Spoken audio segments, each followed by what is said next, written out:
Bueno, muy buenas tardes a todos.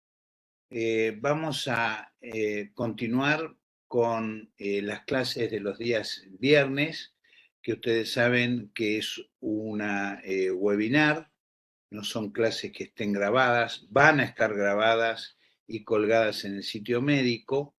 Y en esta oportunidad tenemos el gusto de presentar a la doctora Marta Monteverde, nefróloga, jefa de equipo de el trasplante renal del Hospital Garrahan, seguramente el equipo que más actividad tiene en trasplantes pediátricos en nuestro país. De una gran experiencia, de una gran sensibilidad, como todos los especialistas en pediatría, y acá un poquito más, nos va a hablar sobre el trasplante renal en pediatría. El viernes pasado tuvimos también el gusto de recibir a la doctora Belén Estebanés, que dio una presentación muy original, basada fundamentalmente en la donación en pediatría que conlleva particularidades que no la tiene la donación en adultos. Ahora vamos a ver la otra cara, seguramente va a ser alguna referencia, la doctora Monteverde, a la donación. Y Marta, te agradecemos muchísimo estar. Roberto lamentablemente está con un cuadro gripal importante, no sé si se va a conectar, pero bueno, estoy yo, que espero cumplir la función también. Así que, adelante. ¿Vos tenés abierto ya el Ya PowerPoint? comparto, ya comparto. Bueno, buenas Perfecto. tardes a todos. Vamos a mostrar por ahí nuestra cara, o tratar de mostrar nuestra cara, la cara de la realidad de nuestro país, con lo bueno y lo malo que tiene. Y ahí vamos. Mostrando que en algunas cosas los trasplantes pediátricos son parecidos, tienen muchas cosas en común con el paciente adulto. No hay que tenerle miedo a los chicos, ¿no? En general, muchas veces no lo toco, y bueno, y otras que los hacen diferentes.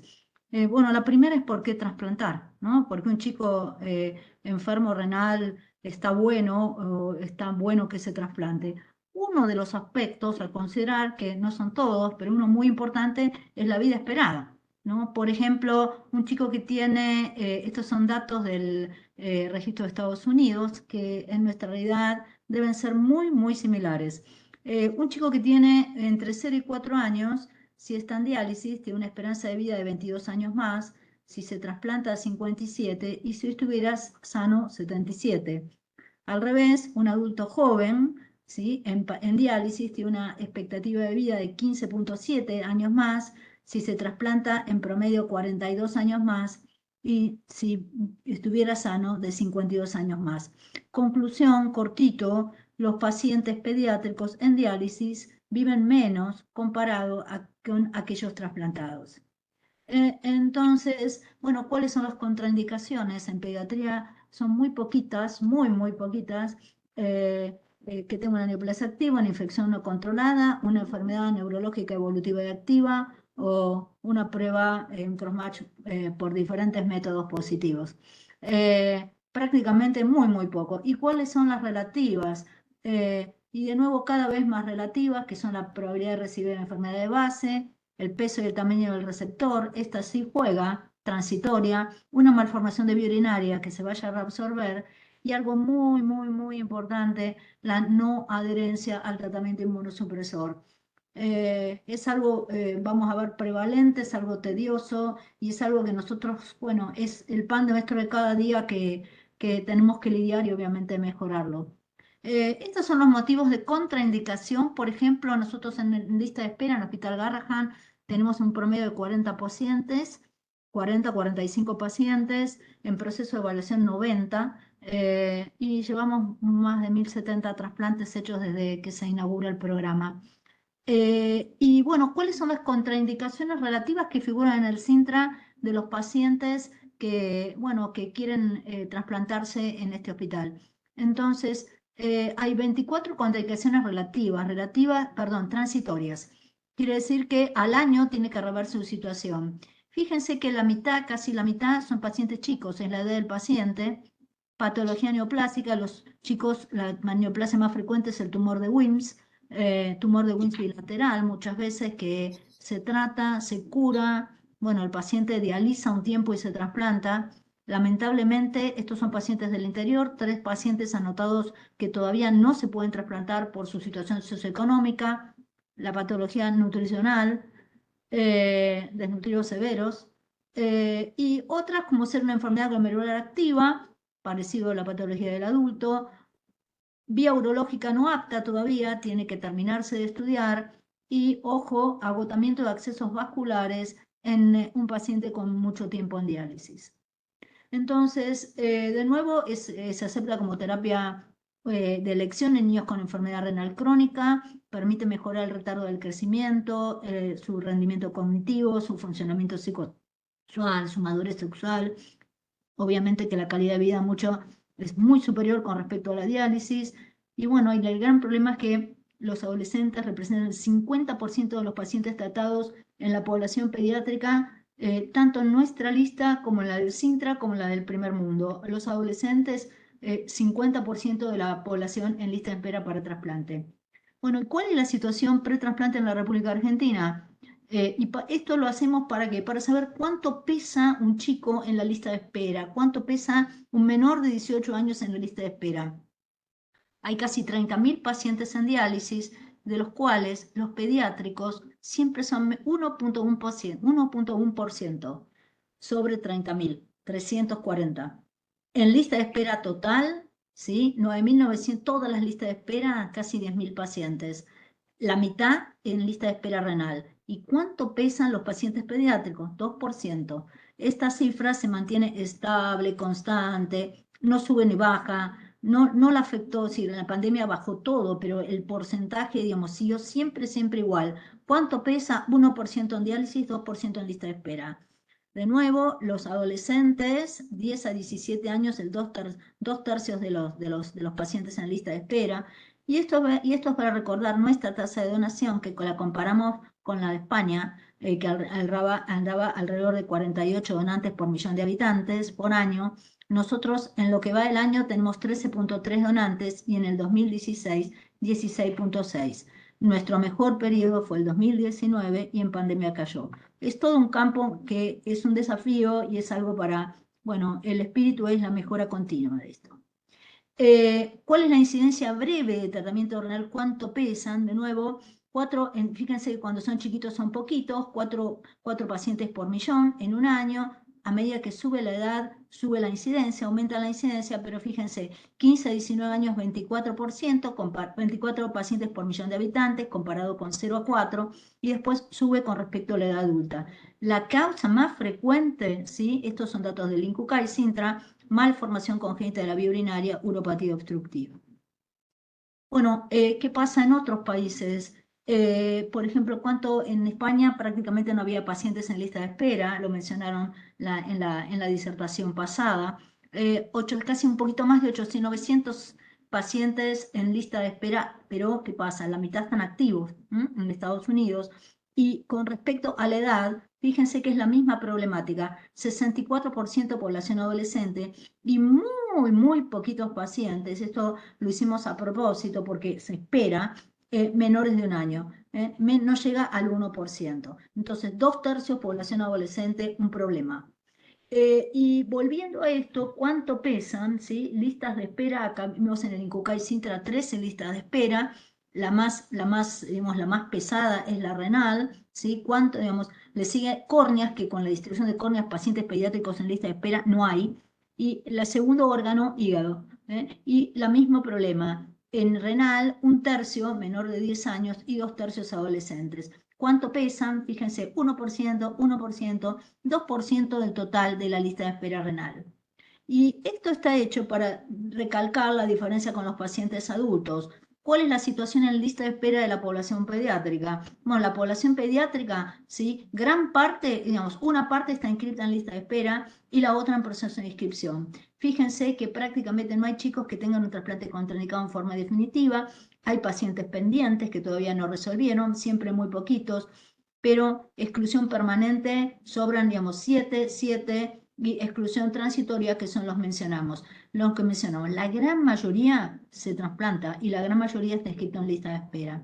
Estos son datos de INCUCAI que son importantes a mí me pareció importantísimo de donde lo sacamos del CRECI, decir que el 49%, ¿cuánto tiempo? ¿Cuál es la antigüedad en lista de espera de estos chicos? El 49% se trasplanta antes de los 6 meses.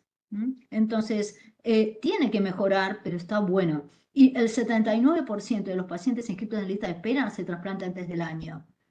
Entonces, estos son datos sacados del CRECI, de nuestra situación y de todos los centros de trasplante. Tienen que mejorar, pero bueno, es todo un logro y me parece importante compartirlo.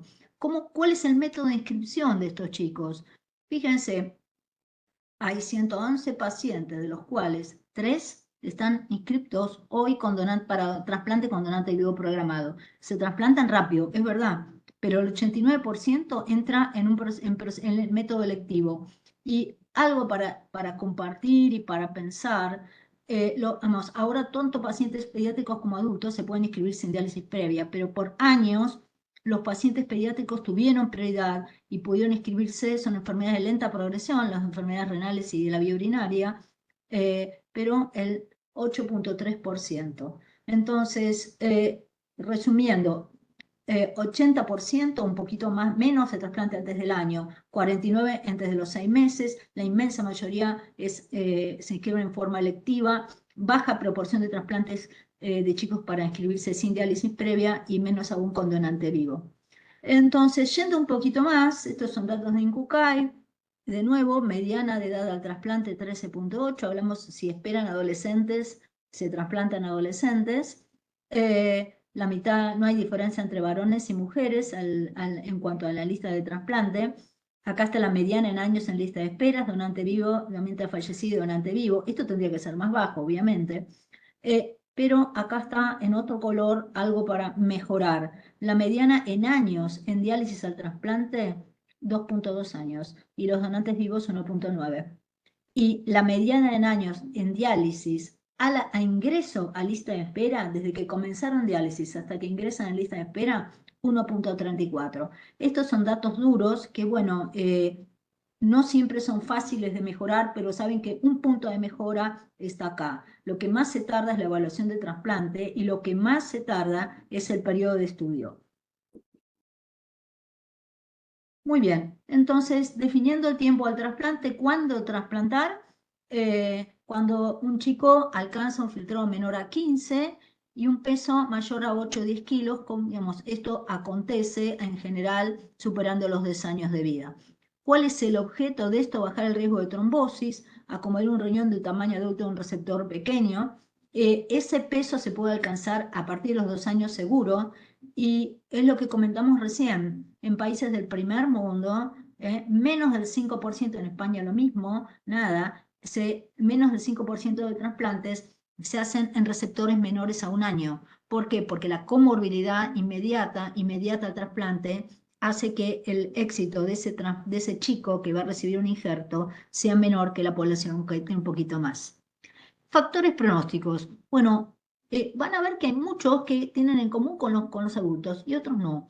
El tipo y el tiempo de diálisis, vamos a tratar de hablar de ellos brevemente, el tipo del donante, la edad del donante, la edad del receptor, la compatibilidad, el estado de sensibilización, otros factores inmunológicos, factores técnicos, que aparte de la DGF en pediatría, la trombosis ha sido mejorada, la enfermedad de base y la potencialidad recidiva, la utilización de inducción, el volumen del centro y el año en que te trasplantaste. No es lo mismo, bueno, nadie se quiere trasplantar, pero no es lo mismo trasplantarse en el año 1 que en el año 25 o más. La experiencia del centro crece.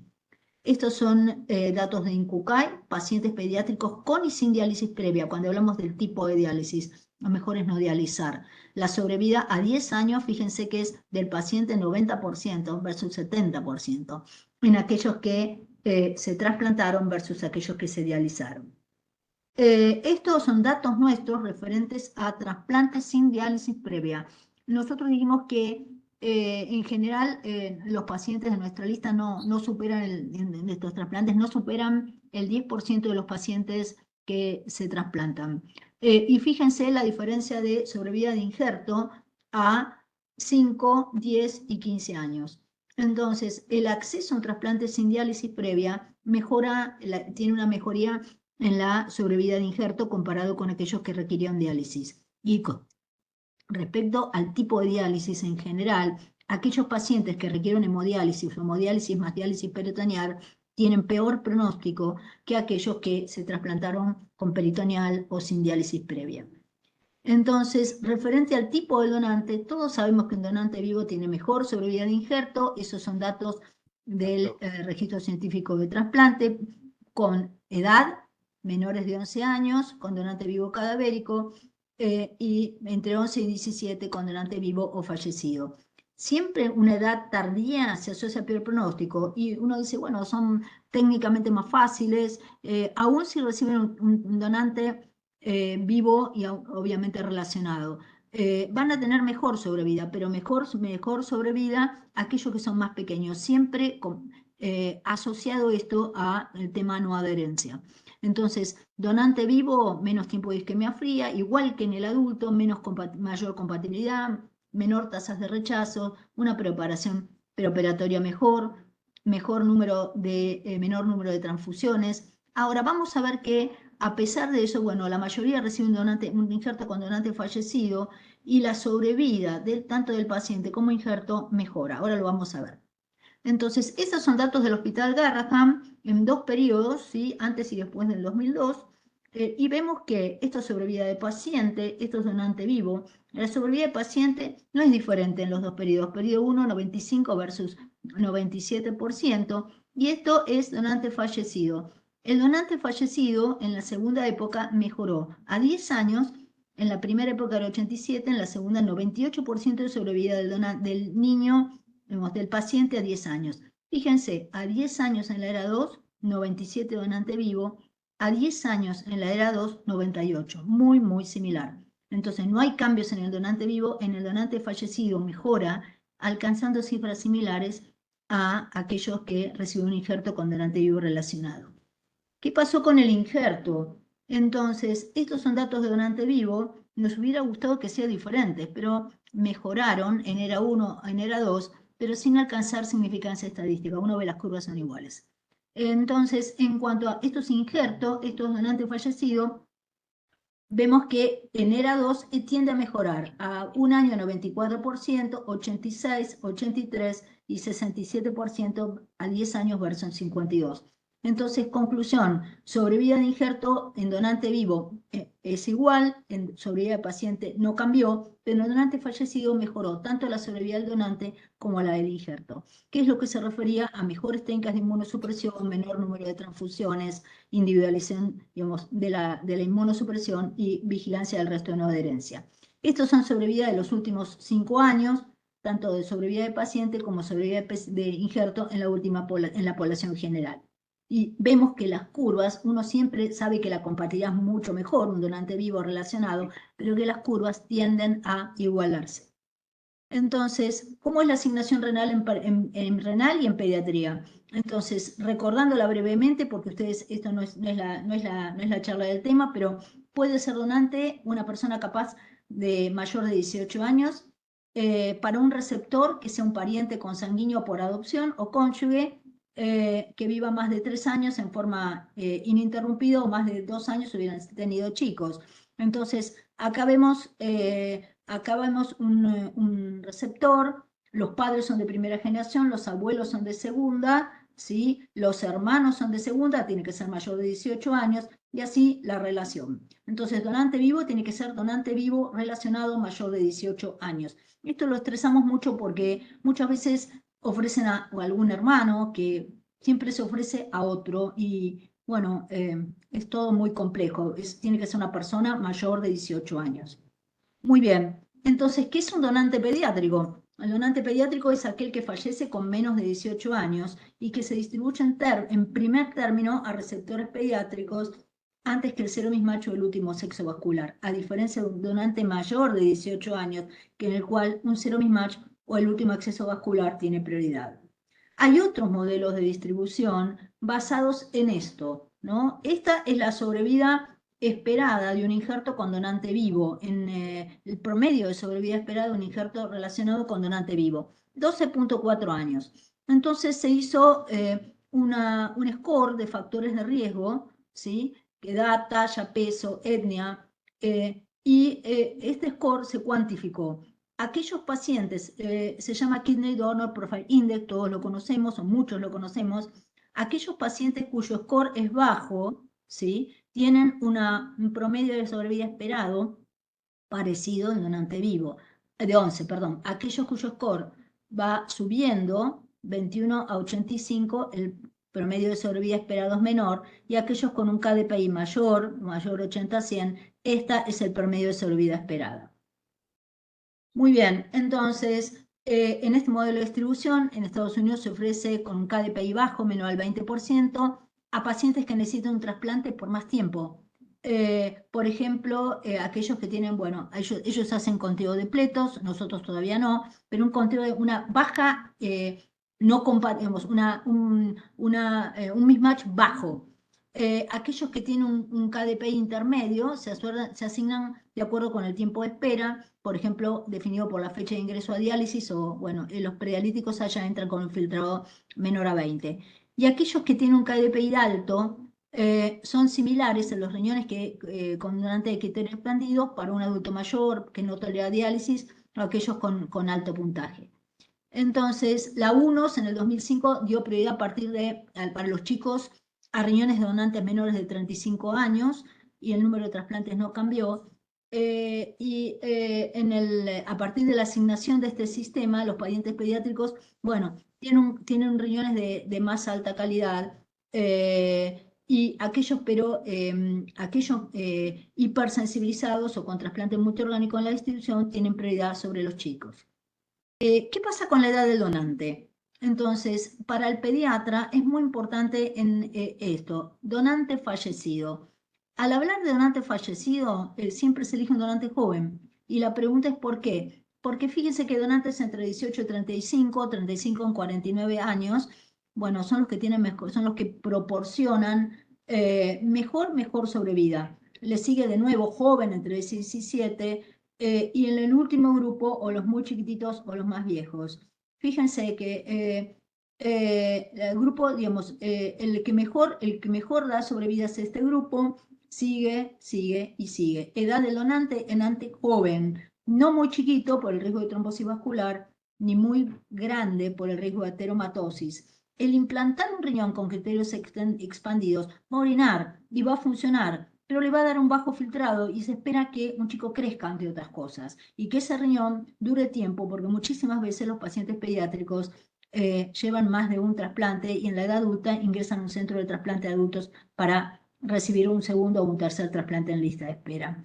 Esto lo puse a propósito por lo siguiente, es un artículo viejo, pero fíjense en lo siguiente. Esta es, uno dice, un donante entre 18 y 34 años, fallecido, ¿sí? Tiene una expectativa de vida del injerto 18-34, peor que un donante entre 35 y 45 vivo relacionado, fíjense la óptica más 18 y 34, aún los donantes vivos relacionados de 50 a 54 por edad, y solo un donante vivo mayor de 55 años está ligeramente inferior la sobrevida a 84 meses que el mejor de los donantes fallecidos jóvenes. Es decir, que siempre tiene prioridad, lamentablemente, en cuanto a la sobrevida del injerto, es mejor, lamentablemente, porque son escasos, digo, ¿no? Porque un donante vivo, y sobre todo relacionado, comparado con un donante fallecido, aún entre los más jóvenes. ¿Qué pasa con la edad del receptor? estos son datos del INCUCAI, menores de 12 y mayor de 12 años. Entonces, uno dice, bueno, los mayores de 12 años les va mejor. No, les va peor en todo sentido y el tema es la no adherencia a la medicación. Rechazo tardío, rechazo temprano y pérdida de injerto. Estos son datos de nuestra casuística en población adolescente. Fíjense que separándolo en 3 grupos etarios, más de 12, 6 a 12 y los más pequeños, la sobrevida del paciente es igual, pero la sobrevida del injerto no. Estos son el grupo adolescente cuya sobrevida es peor. ¿Y cuáles son los factores de riesgo de pérdida? De nuevo, el principal fue el rechazo agudo tardío por no adherencia a la medicación, 12 veces más riesgo, tener glomerulosclerosis segmentaria y focal como causa de enfermedad, que es una enfermedad muy prevalente en población adolescente, y otros factores que son el rechazo agudo temprano o la necesidad de diálisis post-trasplante. Pero el peso de esto comparado con el rechazo agudo tardío y la glomerulosclerosis fue menor. Compatibilidad donante-receptor, esto es igual que en la población adulta. La compatibilidad importa, aún en la época de inducción. Y de nuevo yo recalco, por ahí me permito siempre repetir lo que dice Weber, que es un canadiense conocido en el ámbito pediátrico, que Weber dice, trabaja con el grupo de David Rush, que la compatibilidad es importante y que aún en época de inducción esto tiene que seguir teniéndose en cuenta, sobre todo porque los receptores pediátricos van a recibir un segundo o tercer trasplante. Entonces, esto es la sobrevida de injerto, primer trasplante con donante vivo y versus fallecido, con buena y mala compatibilidad. De nuevo, 0 a 1 mismatch, 1 a 3 y fíjense, 4 a 6 mismatch, la sobrevida aún con donante vivo es peor. ¿Qué pasa con la sensibilización previa, igual que la población adulta? Transfusiones de sangre o rechazo, un riñón perdido, un segundo trasplante, aumenta el riesgo inmunológico. Acordarse que hay parámetros inmunológicos, como acordarse que los chicos tienen algunas cosas, pero los más pequeñitos, sobre todo a medida que se transforman en adolescentes, la similitud con adultos es mayor, tienen más linfocitos, tienen más proporción de linfocitos, el radio CD4, CD8, más respuesta blancogénica y pueden tener mayor respuesta inmune. Pero hay otra parte que es la variabilidad en la farmacocinética de los inmunosupresores, sobre todo en pacientes muy, muy chiquititos. Factores técnicos. De nuevo, hay compartiendo pesares con la población adulta. Retardan la función del injerto. Todos sabemos, necesidad de diálisis por definición, llamémosla en forma uniforme, se puede llamar de otra manera, pero en la primera semana del trasplante. Estos son los datos de registro, donante no nuestro. Registro, donante vivo 5%, donante cadavérico 15%. Nuestros datos son mayores, que ahora los muestro. Normalmente se puede resolver y cuando no se asocia rechazo, la sobrevida es menor, pero buena, pero sabemos que es la causa más común de necrosis tubular aguda, con isquemia y repercusión posterior. Saber que esto no ocurre en el receptor, ocurre desde el donante, desde que el donante, digamos, uno puede poner muerte cerebral antes o después, pero ocurre en el donante. Es importante el mantenimiento, tener la cirugía de ablación, porque hay lesión en el endotelio que expone los antígenos, moléculas de lesión coestimuladoras que aumentan el riesgo de rechazo. Es decir, alguien que tiene buena conservación, por lo menos aún un donante joven, tiene el doble de riesgo de tener rechazo que aquellos que no desarrollan delay graft function. Entonces, ¿cuáles son los factores de riesgo? Estos son cuando había transfusiones que esté transfundido, un trasplante previo, haber realizado la nefrectomía nativa porque son cirugías largas que requieren transfusión, estabilidad hemodinámica. De nuevo, acá empezamos con una edad del donante. Nosotros, los pediatras, son donantes jóvenes, un tiempo de isquemia prolongada, un ingesto grande que tenga dificultad en la anastomosis ojo, la anastomosis vascular en hemodiálisis, chicos con hemodiálisis y catéteres previos, ¿no? Porque de nuevo uno a veces se encuentra con sorpresas, trombosis en vasos que no los encontraban. Y fíjense la población adulta, los riesgos de la población adulta, algunos se comparten, ¿no?, y otros no. Enfermedad vascular periférica, la duración de hemodiálisis, la hiperreactividad, la obesidad, que acá también en población pediátrica es un factor y empieza a estar, la hipercoagulabilidad, haber tenido inmunosupresión previa. La DGF es un problema tanto en pediatría como en la población adulta. ¿Cuáles son estos son datos de un registro del norteamericano, 7.5 promedio, ¿sí? 17% del 2001 al 2019, estos son datos nuestros, 7% 2001 al 17% en donante fallecido, 7% en donante vivo, y en la primera época 33% de DGF versus 13%. Mejoramos, sí, pero estos datos todavía no los alcanzamos. ¿Quiénes tienen mayor riesgo de DGF? Por ejemplo, ahora vamos a ver la causa de enfermedad renal crónica en pediatría. ¿Todos son iguales? No.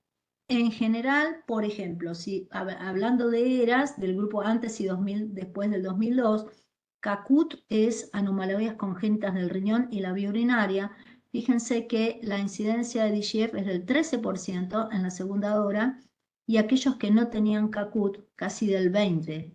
Entonces, y del 20, ¿por qué? Porque dentro de ese grupo que no tiene malformación de vía urinaria, hay un grupo de riesgo en la edad pediátrica, que es la enfermedad glomerular con riesgo de recidiva, entre ellas la glomerulosclerosis cementaria focal, cuyo riesgo de DGF llega al 35%. Entonces, saber que el riesgo de DGF no es uniforme en la población pediátrica, que es heterogéneo, que aparte de los factores comunes de riesgo, tenemos el tipo de enfermedad de base y que comparado es más del doble en aquellos con enfermedades glomerulares con riesgo de recidiva. Otra complicación en pediatría es la trombosis venosa. Muchas veces, sobre todo en niños pequeños, se anastomosa un riñón grande en un receptor pequeño con riesgo de sangrado y de trombosis posterior a hipotensión, a la hipovolemia. La trombosis prácticamente ha desaparecido. Estos son datos del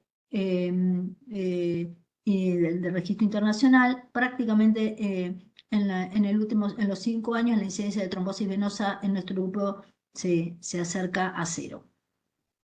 Y esto es un trabajo colaborativo que salió publicado en la revista Pediatric Nephrology, ¿no? Buscando la reducción en la incidencia de trombosis. Del 1.7% en el 2004 pasaron al 0.8% entre el 2005 y 2014. Los riesgos de trombosis fueron el implante en bloque, que lo sigue siendo, es un implante más cuidadoso, el tiempo de isquemia fría y los años del periodo. Los años del periodo, fíjense que el riesgo es menor a 1. A medida que pasa la experiencia del centro, que aumenta la experiencia del centro, en la técnica quirúrgica, en la coordinación, en muchas cosas, en la evaluación de donante y receptor, el riesgo de trombosis baja. Otra complicación en pediatría son las complicaciones urológicas. Y de estas, acuérdense que ahora vamos a ver las causas de insuficiencia renal crónica, las malformaciones de vía urinaria y cada vez operar vías urinarias más complejas es una causa frecuente. Una de las complicaciones urológicas es la fístula urinosa, ¿sí? Y una causa, acordarse que el uréter distal se isquemia, menos frecuentemente esto sucede por obstrucción de la pelvis por un coágulo. Son chicos que durante la primera semana por trasplante tienen un drenaje abdominal que aumenta la pérdida y disminuye la diuresis y se les distiende el abdomen. El tratamiento de esto es de funcionalizar la vía urinaria, bajar la dosis de esteroides, y las complicaciones urológicas, este tipo de complicaciones prácticamente es cercano a 0 en este momento del estudio del grupo, porque se utiliza la colocación de un catéter doble J, que es como, es como un hilo en una modista, y se deja un tiempo, una semana, y esto se saca. Con esto se evita el riesgo de, se mejora la calidad de la sutura, se evita el riesgo de estricturas y de hoyo de fístulas. El tratamiento con estructuras pequeñitas se coloca digamos, menor de 2 centímetros, se coloca es laparoscópico, digamos, percutáneo, y se reinserta. Pero gracias a Dios esto no, cada vez tienden a ser menores. Y volviendo a la enfermedad de base, estos son datos de un registro norteamericano. Fíjense que gran parte de estos CACUT, ¿no? Cercano al 40% de las causas de enfermedad renal crónica en pediatría son las malformaciones de riñón y vía urinaria, que deben ser detectadas en forma prenatal, que son enfermedades de lenta progresión, sobre las cuales se puede trabajar mucho para que un chico llegue al trasplante. Sí tiene que llegar a la edad adulta y no en pediatría.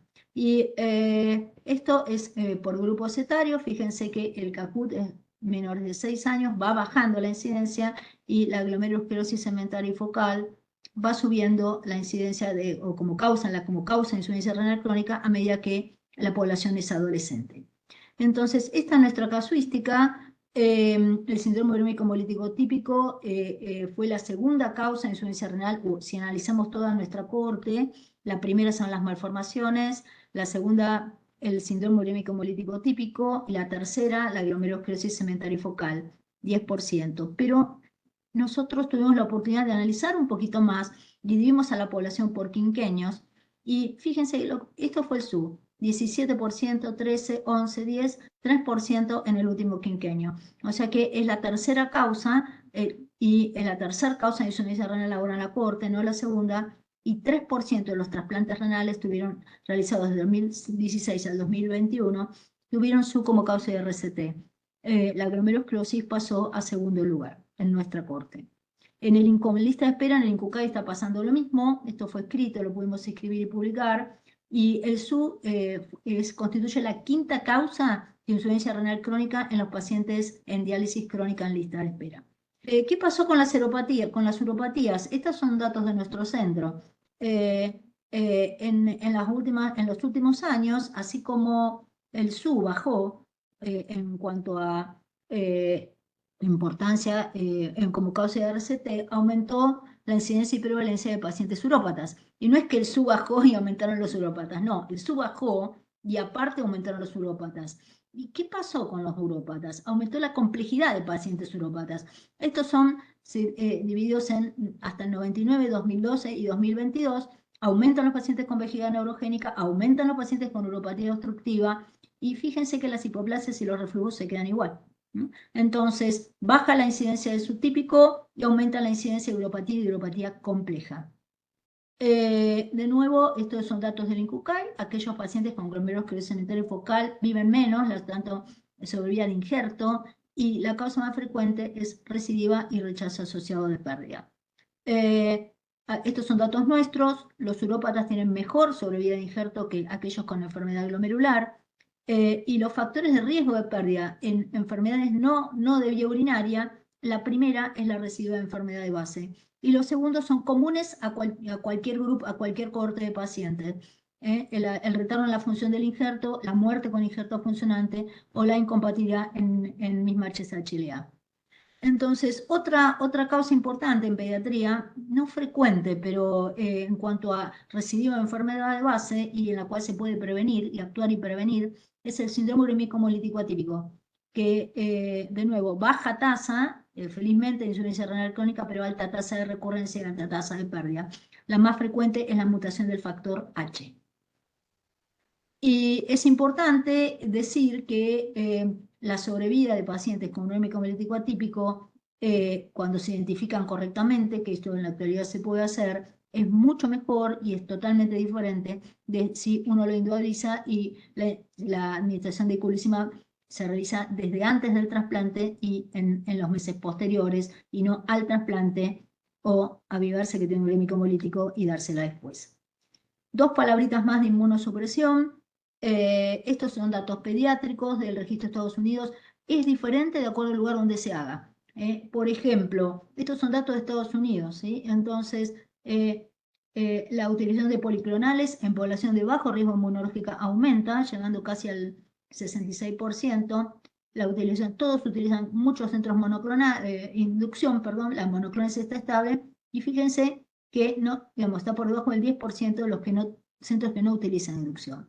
Pero si nosotros vamos a Europa, estos son datos de Alemania, Lars Papp es un nefropediatra es importante en la colectividad pediátrica y es, la verdad, un tipo muy sólido, director de un grupo europeo importante. Pero bueno, ellos en el grupo CERTAIN, que es un grupo europeo de datos, un registro pediátrico, no usan inducción al 60%, por ejemplo. Basilizumab en el 15% y timoglobulina el 15% de los centros. Y en terapias de mantenimiento, de nuevo el grupo alemán utiliza esteroides en casi el 100%, el estadounidense es el 40% tiene discontinuación temprana, y micofenolato y tacrolimus. Estos son datos americanos. Tacrolimus y micofenolato 57.6% y tacrólicos, digamos, triple terapia la mitad, doble terapia el 37% y digamos, un tercio y un tercio tacrolimus esteroides y un tercio micofenolato. Esta es la inmunosupresión que usamos nosotros de acuerdo al tiempo. En las primeras épocas no había inducción, esto es donante fallecido, donante vivo. Digamos, a partir de la década del 90, policlonales, había linfoglobulina y basiliximab, y a partir del digamos, 1997 timo a todos y basiliximab a todos los donantes vivos. Actualmente timoglobulina policlonales, basiliximab en donante vivo, timoglobulina fallecido y triple terapia con tacrolimus y esteroides. En la población nuestra usamos dosis muy bajitas de esteroides, pero no las suspendemos. Estas son tasas de rechazo agudo en pediatría dadas confirmado por biopsia, de acuerdo al tipo de inducción en el registro norteamericano. Son similares, un poquito más alta en el que no utiliza inducción. Y esta es nuestra tasa de rechazo temprano, confirmado por biopsia, en donante vivo, y definida rechazo temprano como rechazo que ocurre en los 90 días, 5.8% donante vivo, 8% donante fallecido. En la tasa de rechazo tardío muy probablemente haya subregistro, donante vivo 18%, donante fallecido, esto es mucho mayor, y la necesidad de diálisis post-trasplante en los últimos años, en donante vivo ninguno, y en donante fallecido sí, 18% de los donantes vivos, de los donantes fallecidos requirieron diálisis. El volumen del centro tiene importancia, sobre todo tanto en lo quirúrgico como en el manejo clínico posterior. En lo quirúrgico, menor trombosis, menor necesidad de diálisis por trasplante, y en lo clínico, mejor sobrevida de paciente injerto. Terminando, cortito, ¿por qué se pierden los injertos en pediatría? Estos son datos de nuestro hospital y comparamos trasplante de hasta el 765 y los últimos 250. Si nosotros vemos, la tasa de pérdida bajó un montón, 24.5 y 4.6%. Tasa de pérdida, no quiere decir que funcionen brillantemente. Pero si vemos las causas de tasa de pérdida, es un mal común con otros registros, tanto europeos como estadounidenses, que bueno, se pierden por rechazo. Antes había rechazo crónico, ahora rechazo crónico ya no se llama más crónico, rechazo agudo y recidiva, que es un problema en pediatría. Vemos que la tasa de pérdida por trombosis vascular bajó. Y otra problemática, la recidiva de enfermedad de base y rechazo agudo y recidiva. Entonces se pierden por rechazo agudo y recidiva, y bueno, complicaciones vasculares bajaron.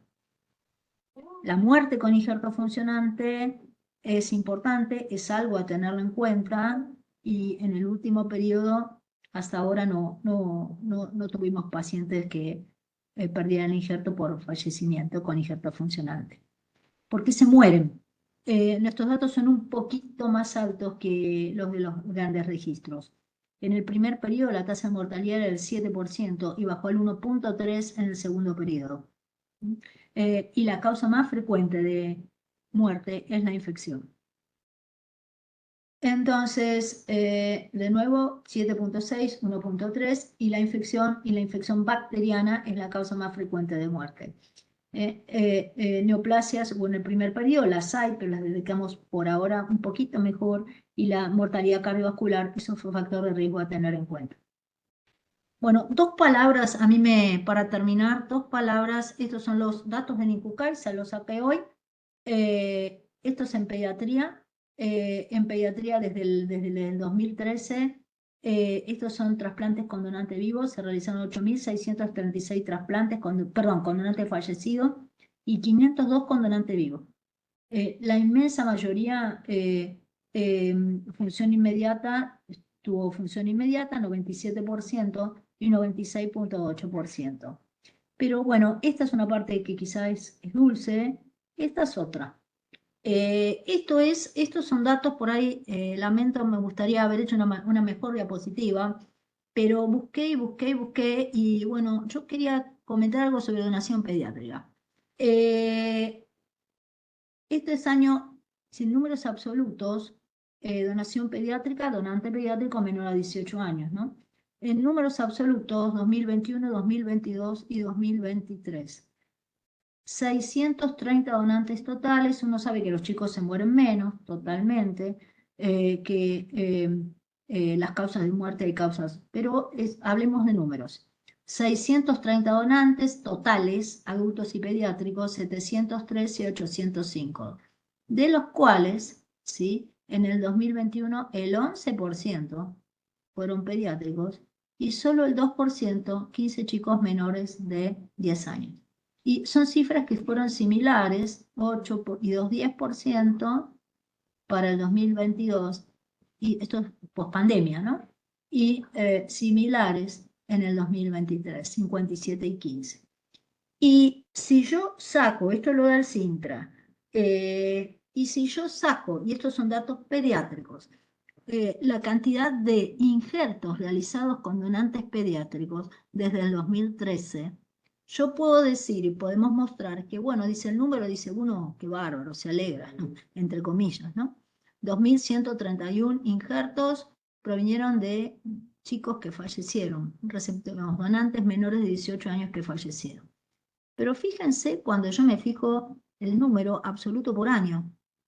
250 en el 2013, 220 en el 2022, 229, perdón, en el 2015, perdón, 260 en el 2013, 220 en el 2014, 229 en el 2015. Pero fíjense cuando me voy a los últimos años. 191 en el 2021, 138 en el 2022, bueno, y en lo que va del año 116. Uno lo muestra porque, bueno, es un campo, de nuevo, es una oportunidad de mejora y es una oportunidad de mejora que lo primero que uno tiene que ser es consciente de que esta oportunidad existe. Otra cosa que encontré por ahí para compartir, este trabajo lo publicó un grupo es colaborativo, se publicó en Archivos Argentinos de Pediatría y lo publica gente de Córdoba, había 2 terapias intensivas de Córdoba, de San Juan, del Hospital Garrahan, y si se me escapa alguna, realmente pido disculpas. Entonces, había les digo un poquitito, de 10.541 pacientes admitidos en la UCI, había 766 muertes. De esas 766 muertes, tuvieron muerte encefálica confirmada 103 pacientes, el 13%. Y fueron donantes eficaces, ¿sí? De los cuales se pudieron distribuir órganos, el 25% de estos pacientes que tuvieron muerte encefálica confirmada. O sea, fueron 26 pacientes que tuvieron muerte encefálica confirmada. Y fueron donantes 19 para trasplantes de órganos sólidos. De estos 19 niños donaron 72 órganos y 7 para tejidos. Otra cosa que me pareció también importante a compartir de ese trabajo, porque yo buscaba datos en el Sintra, negativa a la donación, puede ser que estén, yo no puedo encontrarlos, en el CRESI, pero a lo mejor están, pero no, la verdad que no fui capaz de buscar la vuelta. Pero sí que ese trabajo claramente decía que a la donación pediátrica, estamos hablando entre el año 2013 y 2016, antes de la ley Justina, era del 40%. Y que ellos no analizaron esas causas de negativa a la donación, pero que bueno, que pensaban que tenía que ver con la instrucción y con la confianza en los médicos, en el sistema de la gente. Bueno, esto es para compartir, cómo pasamos el día. trabajando juntos. Sin enfermería no hay trabajo. Tenemos una unidad un poquito más grande ahora, pero siempre hay un enfermero y gente de otras especialidades trabajando en esto, hemodiálisis, cuando a veces es necesario hacerla, el grupo grande, muy grande, y bueno, nada más recordar que esto no se puede hacer si no se realiza en el marco de la interdisciplina, porque muchas veces uno ve caras que parecen las mismas, pero bueno, está el asistente social, la patóloga, la gente de farmacocinética, el traumatólogo, el neurólogo, no quisiera nombrar a todos, la gente de adolescencia, los anestesistas, que sin ellos no somos nada, la gente de la UCI, bueno, es la única forma de, o por lo menos la única forma de poder trabajar. Gracias. Bueno, muy bien, muchas gracias a vos, Marta. Realmente ha sido una presentación muy completa y has presentado algunos números que, por más que figuren en algún lado, no son fáciles de encontrar, como vos dijiste, este último del 40%, ya que no son, o por lo menos no están a nuestro alcance. Dos de ellos, probablemente, uno es la negativa familiar, que cuando entras a analizar a un donante en el Sintra, no en el CRECI, sino en el Sintra, en el donante que se nos presenta, o potencial donante que nos presenta todos los días, cuando uno cliquea en la entrevista familiar, dice que uno no está autorizado a conocer, y tampoco pasa lo mismo con la Total. negativa, familiar. Pero antes de hacer alguna pregunta, quisiera que de todos los presentes hicieran alguna pregunta, darles la prioridad a ellos. Una pregunta un poco general sobre el tratamiento en los pacientes pediátricos. Quería saber cuál es el impacto del tratamiento inmunosupresor en el crecimiento de estos pacientes. La verdad que la pregunta es muy buena. Eh, em, yo te la separaría en dos. ¿Cómo llegan al trasplante? Eh, ¿Con qué talla llegan al trasplante? ¿Con qué peso llegan al trasplante? Si vos me decís cuánto la inmunosupresión afecta al crecimiento, es la pregunta. Em, el esquema cada centro utiliza un esquema que es parecido, no exactamente igual. Em, Nosotros tratamos de, ¿por qué usamos policlonales? Es la primera pregunta, porque podemos, bueno, el receptor pediátrico tiene bajo riesgo inmunológico. Tenemos colegas que usan monoclonales y es totalmente respetuoso. Nosotros utilizamos anticuerpos policlonales en baja dosis. Hay dos trabajos pediátricos importantes que te separan los pacientes en los que aquellos que recibieron menos de 4,5 y más de 4,5 miligramos kilo acumulativo de timaglobulina, y ven que los que reciben baja dosis tienen una inmunosupresión eficaz con menos comorbilidad. Nosotros usamos una dosis de 3 a 6. Eso nos permite que tenga una depresión linfocitaria importante, nos permite que la no adherencia, entre comillas, se estire, y nos permite bajar dosis de esteroides. Nosotros hacemos muy rápido la dosis de esteroides, estamos en menos de 0,2 miligramos kilo, 0,1, 0,1, 0,15 miligramos kilo día, y a largo plazo se le da todavía una dosis más bajita, porque quedan esos mismos 4 miligramos de tilsona para, no sé, 40, 50 kilos. Entonces, si la pregunta es, ¿no crecen por la inmunosupresión? La respuesta es muy probablemente no. Lo mismo los rechazos, entre paréntesis, los pulsos, damos corticoides, pero no esos pulsos, no damos, utilizamos otro esquema de tratamiento. El tema es como, digamos, dos cositas cortitas. Problemas post-trasplante, lo que tenemos mucho es obesidad, sobrepeso y obesidad. no al trasplante, sino al año, a los 2 años, a los 3 años. Y es algo que todo el equipo, las nutricionistas, la gente de nutrición, tanto de las médicas como nutricionistas, trabajan un montón, los profesores de educación física. El problema es la obesidad. Para catch-up de talla, felizmente tenemos una endocrinóloga que ayuda mucho, uno dice uno, se trabaja en equipo, es un equipo de endocrinólogos que trabajan mucho la posibilidad de, cuando se puede y el paciente lo amerita, administrar hormona. Hay mucho para hacer, pero es eso. Gracias.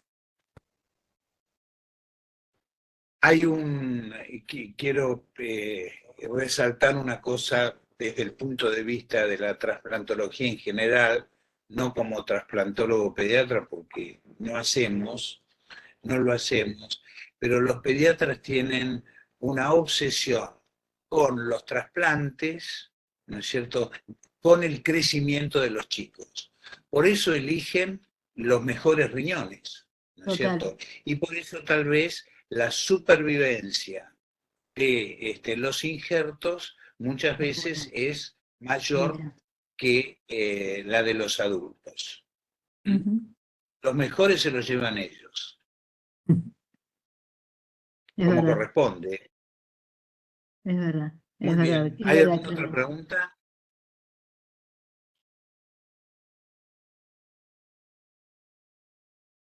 ¿Hay alguna pregunta Yo tengo más? una consulta, que no sé si es una pregunta Bueno, directamente por ahí digamos, David. información teórica, sino más sobre, la semana pasada escuchábamos a Belén y cómo tienen un gran sistema de trasplante pediátrico en España.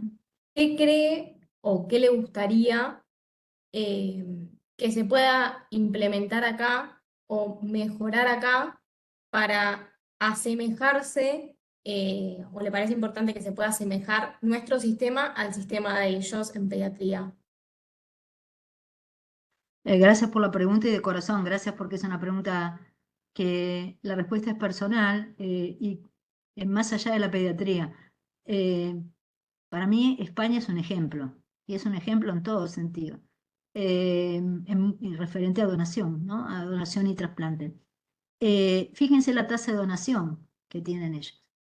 Con la tasa de donación que tienen ellos, nada se soluciona, pero ¿sabes? Yo me lo imagino para mí. ¿Sabes, Marta, cómo se mejoraría todo? No solo los chicos, la lista de espera general, porque un chico deja de ser chico y es una persona.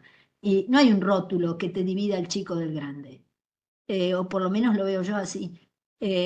Los chicos tienen prioridad porque viven más, porque la expectativa, todo lo que querramos. Pero ese chico en 15 años pasó a un centro de adultos y es tan persona con una expectativa de vida grande como otro que tiene 17 años y 11 meses.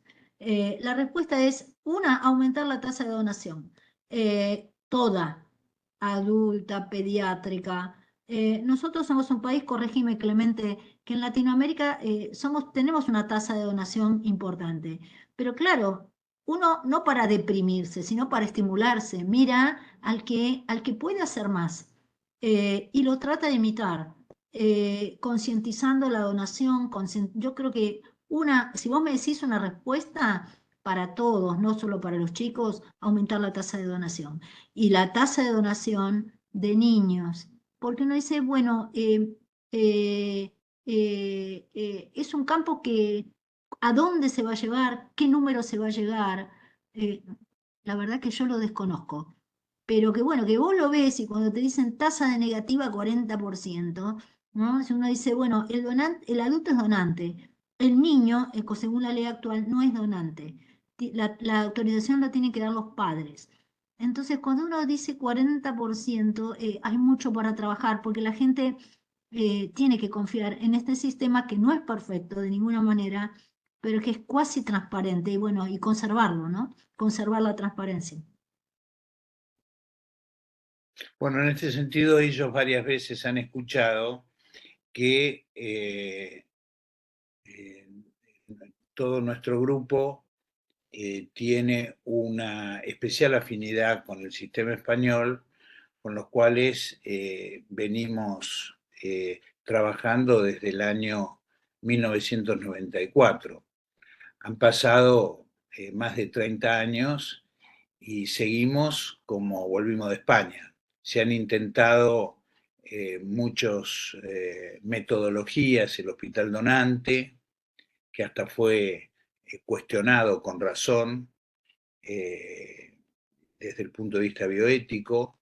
Cuando se implementaron un programa de coordinación hospitalaria de trasplante, no se cumplió con uno de los preceptos que lo marca muy bien el doctor Rafael Matesanz y el doctor Mañalich, que es una paga debida a los coordinadores hospitalarios,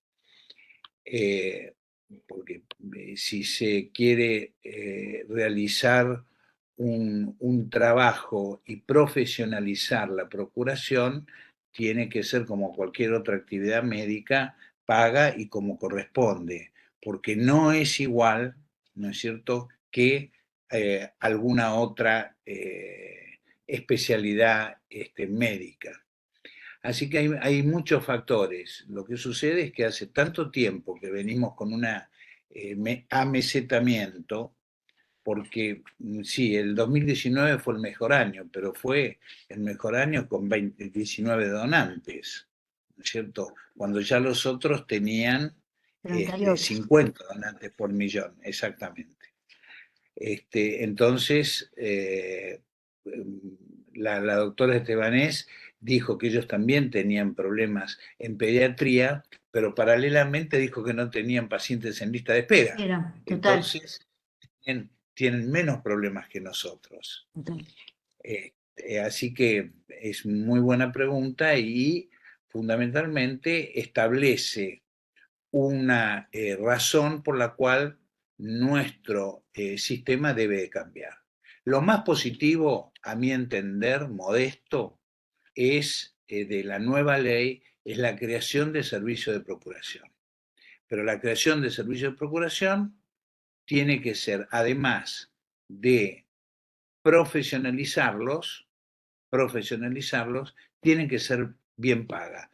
Todos vivimos en nuestro país una crisis de las especialidades de emergencia. Pediatría es una, ¿no es cierto?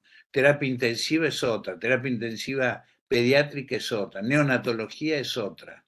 Entonces, es todo un, por llamarlo de una forma directa, un combo que hay que solucionarlo para poder cambiar la situación de la procuración en beneficio, no de los que hacemos trasplante, en beneficio de los pacientes, fundamentalmente.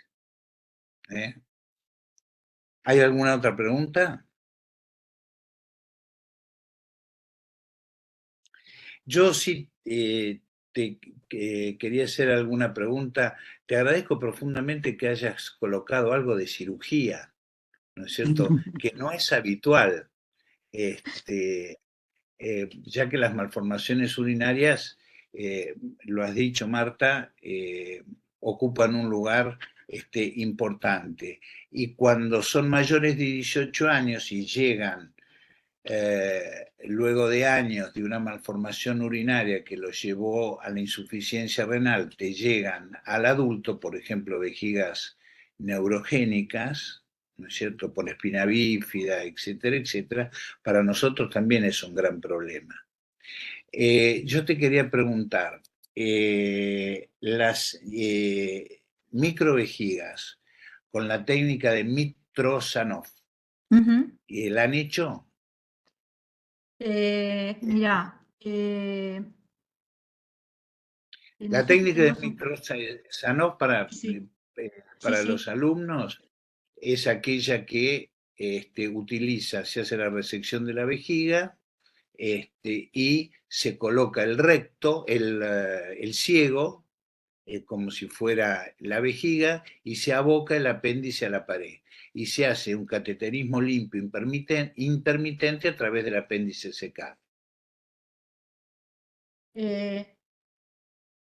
Gracias por la pregunta, pobre, porque nos pasa, te digo, lo digo sonriendo porque no es gracioso, pero uno entiende que, claro, son chicos con vejiga neurogénica, muchos, algunos con válvula de uretra, uropatía obstructiva severa, que como dice Clemente, tienen vejigas muy chiquitas, que bueno, que son vejigas de alta presión y bueno, que eh, cuando tienen insuficiencia renal crónica avanzada no orinan, no tienen un volumen diurético muchas veces importante, pero claro, reciben un injerto que orina un montón y una vejiga que tiene alta presión es una vejiga reflujante, pero reflujante no primaria, no ese reflujo que es por, digamos, inmadurez de ese túnel que madura después, sino que es un reflujo obstructivo de alta presión, que bueno, son vejigas entre comillas asesinas, ¿no? Que tenés presión alta, infección urinaria, bueno, y el injerto dura muy poquito. Mirá, sí, lo hacen los urólogos, los evalúan con una videourodinamia ahora. En años anteriores hacían urodinamia y cisturetro. Ahora la idea es, hay un grupo de urólogos que se especializa, 2 o 3 urólogos, el doctor Ságer a la cabeza, que hace videos de urodinamia y se evalúa al paciente. Tradicionalmente estos chicos durante mucho tiempo, la idea era, sobre todo cuando tenían diuresis residual, se le reconstruía la vejiga antes del trasplante. Ahora, esa vejiga, si, como vos decís Clemente, si se queda núrica, se devuelve a defuncionalizar de nuevo. El riesgo social aumenta y es todo un tema hacer 4 cateterismos por día. Ahora, 4 cateterismos por día, tomar la inmunosupresión al horario, tenés no sé cuántas tomas, si sos chiquitito tenés sonda nasogástrica a lo mejor. Es un calvario. O por lo menos yo lo vivo un poco así, ¿no? De parte de la familia, ¿no? Y sobre todo cuando vos tenés una mamá que a veces es madre, jefa de familia y todo lo demás. Entonces, volviendo a tu pregunta, ¿qué es lo que los urólogos están intentando hacer con algunos chicos? Bueno, vos dices, bueno, ¿y qué hago con este chico? La sobrevida en diálisis en los chicos es igual que en los adultos, es peor que en trasplante. Cambian de técnica dialítica, se les agotan los accesos vasculares. Entonces, en ese grupo de chicos, lo que están haciendo ahora, y vos me decís, está bien, qué sé yo, el chico vive y la calidad de vida, lo que hacen es, por ejemplo, lo tratan de hacer después del trasplante. ¿Y cómo? Entonces, esa vejiga que no estaba en condiciones, entre comillas, muchas veces salen con una talla vesical permanente. Una talla vesical permanente que se transforma en una vesicostomía. Y vos me decís, bueno, un chico con pañales, ¿está bueno o no? No está bueno, pero tiene un injerto funcionante, no se infecta, vive, crece, eh, y puede crecer y aumentar de peso, y ese paciente, después del año de trasplante o después cuando llega a un tiempo en que el grupo y el paciente y la familia lo deciden y lo acuerdan, con baja inmunosupresión, con un injerto funcionante, con un chico que duplicó el peso, seguro, con respecto al momento en que se trasplantó, reconstruyen la vía urinaria. Esa es la respuesta. A veces esa vejiga se funcionalizó, entre comillas, no necesita ampliación y hacen ostomía directamente. Un Mitrofanov colocan el apéndice para que haga cateterismo. A veces no, ellos lo evalúan. Cambian las cosas, cambia el riesgo de la población, cambia el número de pacientes, cambia la complejidad de la malformación. Eso es lo que nos está pasando. Clarísimo. Muy bien. Otra cosa a destacar es también ligada a la calidad de los donantes, es la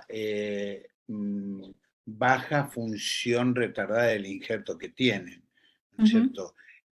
En nuestro definida como la necesidad de, como vos dijiste, de hemodiálisis en la primera semana, ¿no es cierto? Y tener una tasa, si mal no anoté, del 15%, ¿no Para es donante cierto? fallecido y donante y Para total donante 19. fallecido. Bueno, no, para donante vivo es mucho más baja, muchísimo más baja.